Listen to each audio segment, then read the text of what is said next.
Hey, what's up? Chef Jesse here. Well, folks, today I just want to start off by saying that I got a mess in my kitchen here because today there was no water in my building. They shut the water off to replace something. And there was no water since, I don't know, about 5, 6 in the morning until recently, about 4 or 5 o'clock. So anyway, folks, I had a whole bunch of pots and pans full of water to feed the whole neighborhood, but I didn't need it, so I got a bunch of pots now that I'm just draining out. Anyway, folks, today I'm going to cook. Gilbert is not with me tonight. He went to go check his place, and so I'm by myself today. And I've had a rough kind of day. I really did. I was going to go out. I was going to go actually drive for the first time, make an attempt on driving for the first time in months, and my car didn't start. You know, it's been sitting there for too long. It just didn't start, and I had to take a bus to where I park it, and then I had to take a bus and a train back because I didn't want to go the same route. It's crazy.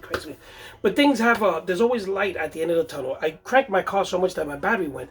So when I got home, I bumped into a friend who lent me one of those battery packs that charge up the battery. So tomorrow I'm gonna go either on the bus or in my wheelchair because I make it, and I'll probably go on my wheelchair and give it a boost and see if it starts up and everything. Big long story. And anyway, I was down and depressed and everything. And folks, I just want to say that really sometimes that little text or that little phone call really does a lot. Really makes a difference. I was just down and had anxiety. I didn't know what to do, and I just got a text from a fellow worker a fellow co-worker of mine. His name is Robert Manning, and I want to do a shout out to Robert Manning because Robert Manning is a co-worker, but he's also a great chef, and we exchange stories all the time. As a matter of fact, we went one time as far as going to a competition of who made the best ribs. I still don't know why I lost, but I lost. But hey, it was all for fun, and I maybe one day we'll do it again. But we had a rib contest, and his came out a little bit more soft. So I made a mistake. I know what I did, and hey, it was just for fun, and. But anyway, that really was a big moment for me of having a rib competition, with a guy named Robert Manning, who is a chef and a great chef at that. Anyway, folks, shout out to Robert Manning, my coworker, and I miss you guys, and I'm hoping that I can see you guys soon. I can get back to work. So anyway, folks, with that said, I can't cook anything big. I just wanted to cook some meatballs. I want to make my meatball hero, right? So I had to go get some ground beef. I got some ground beef. I didn't get what I was looking for. I usually like to, I got this ground beef sirloin, which is good. It's 90-10 fat. I usually like something with a little bit more fat because it gives more flavor to the meatballs actually. So that's why actually, if you make meatballs, you should always make them using beef and pork, and some people even add veal to it and make it the blend of it. Okay, so anyway, folks, there's got to be a bunch of ways to make meatballs, and it's passed on from tradition to tradition. I make them different. I make them different every time I make them. I make them sometimes differently. So anyway, but today I'm gonna make a real quick review because it's getting late and I gotta eat something. So this is what I'm gonna do. I'm gonna show you my ground beef here. Okay, there goes my ground beef. I'm gonna pop an egg in there. There you go, an egg. I'm gonna go in there, and I'm gonna wash my hands because your hands gotta be real clean for this. And your jewelry should be off. Be off your jewelry. Okay. Pop that egg in there, and I usually use some bread to soften it up. But today I'm gonna use some Italian, of course, Italian. Progresso. I'm going to use a little bit of, and I'm just going to coat the top with it. This will help soften it up, and the egg will help bind it. So that's the purpose of it. And like I said, these are going to be some kind of a crazy meatballs in a hurry because I'm in a hurry to eat, and I haven't eaten all day. So this is not going to be real traditional the way I usually make them. But I'm going to put some Italian seasoning, of course. Okay. I usually like to put some chopped garlic in there, but I don't have time, like I said, and I'm running out of time. So I'm going to put some onion powder. you need to get the basil in there. You need to get some basil in there, right? There you go. Look at that. I like to use fresh basil, but again, I don't know if I have any in the fridge. I might. And of course, my garlic powder that I'm crazy about. And one more thing. I'm gonna put some parsley in there if I can find it. I use parsley all the time. And I got so many. There we go. Parsley. Okay. There we go. I'm gonna put parsley in. Okay.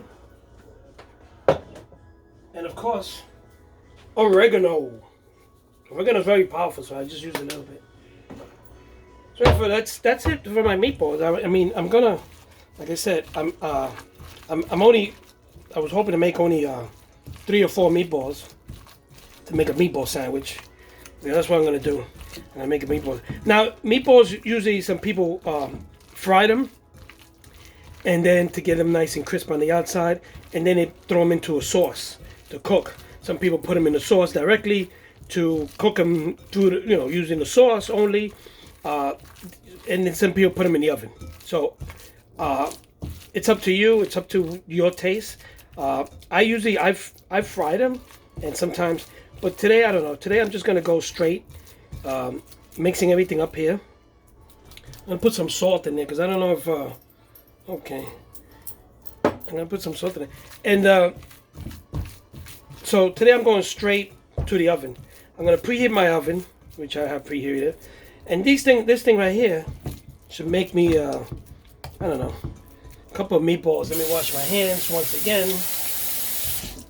All I'm looking for is for about 3-4 meatballs.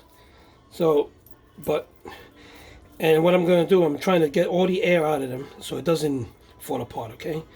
It should fall apart. And there goes your meatball. Look at that. Look at how neat. Okay, so I'm gonna probably get this is a little big. I'm gonna probably get more than my 4 meatballs that I needed for my hero. Like I said, I'm gonna put these in the oven, and then I'm gonna add sauce to it after they're done. Cook them for a little while. Put some cheese. And then throw them into a sandwich, into a hero, and make myself a meatball parmesan hero. Okay. Now these meatballs are looking nice. I mean, they really are. I mean, the meat the beef I'm using today is sirloin, so it's almost 100% sirloin. So these are very good. And okay, so I'm thinking. Okay, so I'm gonna make about 6 meatballs. Okay. And again, squeeze them, get the air out. You don't want no air in there because they'll fall apart. Okay. Okay. Now again, this is not. Yeah, I couldn't say traditional. I think it is. I know it is. So, but more or less. So these are quick meatballs, folks. I didn't have no time to. Like I said, there was no water in this apartment today. I didn't have no time to go out and get the good. Just get ready for this. I wasn't ready for this. Actually, I wasn't even going to cook tonight because I was going to go out. And my car, of course, gave me a hard time. So that's why I'm doing it in the kitchen, because the way I how do you call it? Decompress, relax, I don't know, is in the kitchen. So anyway, folks, so I got my meatballs. They look pretty good. They look a nice size. And let me show you again in case you missed them. Here they go. Okay. Added a little bit of meat. I made 6 meatballs. You can probably make them smaller, but remember they're going to shrink. So this is a good size. So I'm going to put them in the oven. I'm going to cook them for, I don't know, I'm going to put them at 350, cook them for a half hour or so. And then I'm going to add the sauce, and I'm going to put some cheese on top. And I'm going to, so stay with me. Oh, stay with me and till I cook these meatballs, okay? So yeah, folks, I put my meatballs in the oven, and in a little while you should be done. So anyway, folks, like I was saying, sometimes a text or a picture or a phone call, the old-fashioned way, or a visit to somebody who's down and is having issues, depressed, anxiety, all those things that people, especially now in the holidays, they start to feel, and especially they start to get overwhelmed because so many issues and problems and people, out of work and all that stuff. So, folks, a simple phone call or simple text like, we do nowadays really means a lot. Really means a lot. And it brings smiles to you. So, like I was saying, a co-worker of mine, a friend and co-worker, sent me a text today and brought a smile to my face. And so I shouted out, I made a shout out to him. And yeah, folks, it's this is the time when you should, pick up that phone and call a friend, call somebody. I have an old friend, guy friend of mine. He's about his maybe late 70s, 80. And he lives in another building across from me. His wife just passed away a year ago. And he's alone. He lives in a big apartment, 5 rooms. And he's lonely. Doesn't have too many friends. His brother that he was close to passed away also. His friends have passed away. So it's tough, especially now for the holidays. So every couple of days I pick up my phone and call him. Or he calls me to check up on me and I check up on him. And he's a nice guy. And this is what people should do. He's a neighbor. And like I said, I always check up on him. So it's a good thing to do, folks. Check up on people. If you have one particular friend, check up on them. Especially if they're elderly and they live in an apartment by themselves. Things happen, unfortunately. Something can happen, a person gets sick. Worse, in a big apartment. So, check up on them. So anyway, folks, with that said, I just put my meatballs in the oven. And they're going to be there for about, I don't know, I cook them for about 45 minutes to an hour, I don't know. And then when they're almost done, I'm going to throw in the tomato sauce and the cheese and make it into a meatball parmesan hero. Stay tuned for that one.